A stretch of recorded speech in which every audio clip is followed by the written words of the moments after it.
बिस्मिल्लाहिर्रहमानिर्रहीम। कायनात की सबसे बड़ी गूंज, एक तरफ अल्लाह के मेहमानों का काफिला लब्बैक की सदाओं के साथ हज के मुक़द्दस सफ़र पर रवां दवां है, तो दूसरी तरफ मुल्क में एक बड़ी एहतजाजी तहरीक शुरू होने को है और एक तरफ पाकिस्तान आलमी सिफारतकारी में एक और संग मील अबूर करने जा रहा है। कहीं भारत में बेनकाब होता जासूसी नेटवर्क है, कहीं कराची की गलियों में जारी खौफनाक वारदातें।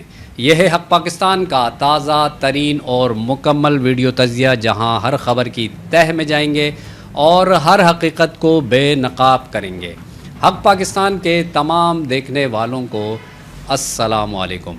सबसे पहले बात करेंगे हज 1446 हिजरी के मनासिक का आगाज़ हो चुका है। सऊदी अरब में इस साल हज 1446 हिजरी बमुताबिक 2025 के मनासिक का बाज़ाब्ता आगाज़ हो चुका है। लाखों आज़मीन हज अंदरून और बैरून मुल्क से काफ़िलों की सूरत में मंगल की शब से वादी मिना की तरफ रवाना हो चुके हैं।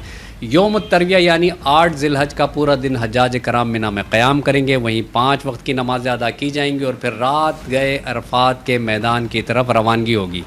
यहाँ वक़ूफ़ अरफा जो हज का रुकन आज़म है, कल अदा किया जाएगा। मक्का मुकर्रमा में दाखिली रास्तों पर सिक्योरिटी के सख्त इंतज़ामात किए गए हैं। हज परमिट के बगैर किसी को मशायर मुक़द्दसा में दाखिले की इजाज़त नहीं। एहलकार हर बस और हर फ़र्द की सख्ती से चेकिंग कर रहे हैं। सऊदी अरब में इस वक्त शदीद गर्मी की लहर जारी है। वज़ारत हज उम्रा ने हज्जाज से गुजारिश की है कि वो अरफा के दिन सुबह 10 बजे से शाम 4 बजे तक खैमों से बाहर निकलने से गुरेज करें। दर्जा हरारत 40 डिग्री से तजावुज़ करने की पेशनगोई की गई है, जबकि वज़ारत सेहत ने ख़बरदार किया है कि पहाड़ों पर चढ़ने से जिस्मानी मुशक्क़त और गर्मी लगने का ख़तरा बढ़ जाता है। अरफा के दिन ज़ायरीन मक्का के मज़ाफ़ात में वाक़ पहाड़ी इलाक़े अरफात में जमा होते हैं, जहाँ दुआओं, इबादत और तौबा व इस्तग़फ़ार का रूह परवर मंज़र होता है। इसके अलावा एक और ख़बर आपके साथ शेयर करेंगे। इमरान खान साहब ने जेल से पैगाम दिया है और लायामल जो है वो चंद रोज़ में कौम के सामने रखने का कहा है और इस एहतजाजी तहरीक में दीगर जमातों यानी तहरीक तहफ़्फ़ुज़ आईन पाकिस्तान, GDA और महारंग बलोच को भी दावत देने की हिदायत की और उनका ये कहना है कि इस एहतजाज को कोई रोक नहीं सकेगा। अब यहाँ पर देखना ये है कि क्या ये एहतजाज भी पिछले एहतजाजों की तरह होगा। देखें, यहाँ पर ये बात इस आने वाले एहतजाज की कि ये माजी के एहतजाज से मुख्तलिफ इसलिए हो सकता है क्योंकि अब इमरान खान साहब ख़ुद इसको जेल से लीड करेंगे। लेकिन क्या इमरान खान साहब इसको इस तरह लीड कर पाएंगे? मिसाल के तौर पर लोग निकले, एहतजाज शुरू हुआ और अगर हुकूमत फिर एहतजाज पर क्रैक डाउन करे तो एहतजाज को उस वक्त क्या रंग दिया जाएगा? ये पैगाम किस तरह इमरान खान साहब का बाहर आएगा? क्योंकि इमरान खान साहब से तो मुलाकात की इजाज़त आम हालात में भी बहुत मुश्किलों से मिलती है, तो एहतजाज के दौरान तो नामुमकिन नज़र आता है। अब जबकि ख़ुद इमरान खान साहब ने इस खदशे का भी इज़हार किया है कि उनकी अपनी जो पार्टी उनके रहनुमा हैं उन तक रसाई रोक दी जाएगी और उनका कोई पैगाम जो है वो बाहर नहीं आने दिया जाएगा और मुलाकातों पर एक मरतबा फिर पाबंदी आयद कर दी जाएगी। तो लोगों के जहनों में भी यही सवाल है कि आखिर किस तरह इमरान खान साहब इस एहतजाज को लीड कर पाएंगे, क्योंकि इमरान खान साहब ये पैगाम दे चुके हैं कि ये एहतजाज कंटिन्यू रहेगा और इसकी ड्यूरेशन लंबी होगी और मुल्क गिर होगी। तो लगता यही है कि इमरान खान साहब ने इस एहतजाज का तमाम लाएअमल अपने रहनुमाओं को दे दिया हो कि किस तरह, कहाँ से, कैसे एहतजाज शुरू करना है, कहाँ कहाँ तक इसका दायरा कार फैलाना है, या अब होने वाली किसी मुलाकात में वो एहतजाज के हवाले से मुकम्मल प्लान पार्टी रहनुमाओं को दे दें, जो कि लाजमी बात है मीडिया को नहीं बताई जाएगी और वक्त आने पर उस पर अमल दरामद किया जाएगा। इमरान खान साहब ने एक बार फिर कौम को ये पैगाम दिया है कि इलेक्शन में आपका वोट, आपका हक चोरी हुआ और छीना गया, इसलिए आपने फ़ैसला करना है कि इस तहरीक के लिए आपने कितनी कोशिशें करनी है। अगर मैं इतने अरसे जेल की सौबतें बर्दाश्त कर रहा हूँ तो मैं अपने पार्टी रहनुमाओं और आवाम को भी यही कहता हूँ कि आपको किसी से डरने की ज़रूरत नहीं।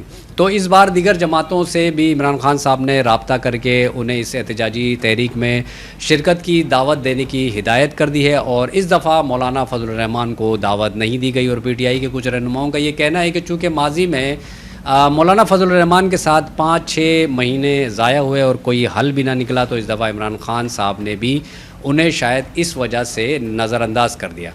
अब देखना ये है कि ये एहतजाज किस तरफ जाता है, क्या रंग लाता है। इस हवाले से जो भी मज़ीद अपडेट्स होंगी वो भी आपके साथ शेयर करेंगे। चलते हैं तीसरी ख़बर की जानिब।